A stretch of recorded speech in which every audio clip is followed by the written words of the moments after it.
महाराष्ट्रामध्ये CBSE pattern राबवण्यात येणार आहे अशा बातम्या आपण ऐकत आहोत.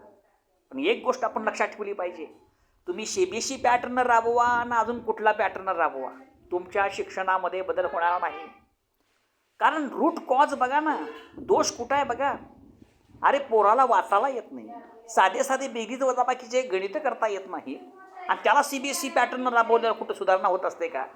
अरे जे आपण काम करतोय ते व्यवस्थित करून घ्या. आपला जो महाराष्ट्राचा पॅटर्न आहे तो चांगलाच आहे ना, त्याच्यामध्ये काय दोष आहे? फक्त तो पॅटर्न व्यवस्थितपणे राबवा. प्रत्येकाला कोटा द्या, 4थी पास होईपर्यंत प्रत्येकाला लिहिता आलं पाहिजे, वाचता आलं पाहिजे, बेरीज वजाबाकी आली पाहिजे, एवढं आलंच पाहिजे.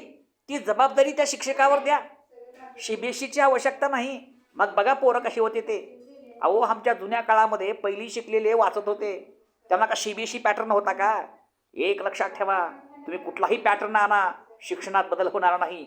फक्त शिक्षकाला जबाबदारी द्या की 4थीपर्यंत शिक्षण जर घेतलं तर त्याला लिहिता आलं पाहिजे, त्याला वाचता आलं पाहिजे, त्याला साधे साधे गणितं आली पाहिजेत. ही जबाबदारी त्यांना द्या. काम करून घ्या, जे आहे ते व्यवस्थित करून घ्या. मग बघा शिक्षणामध्ये कशी सुधारणा होते. जय शिक्षण देवता.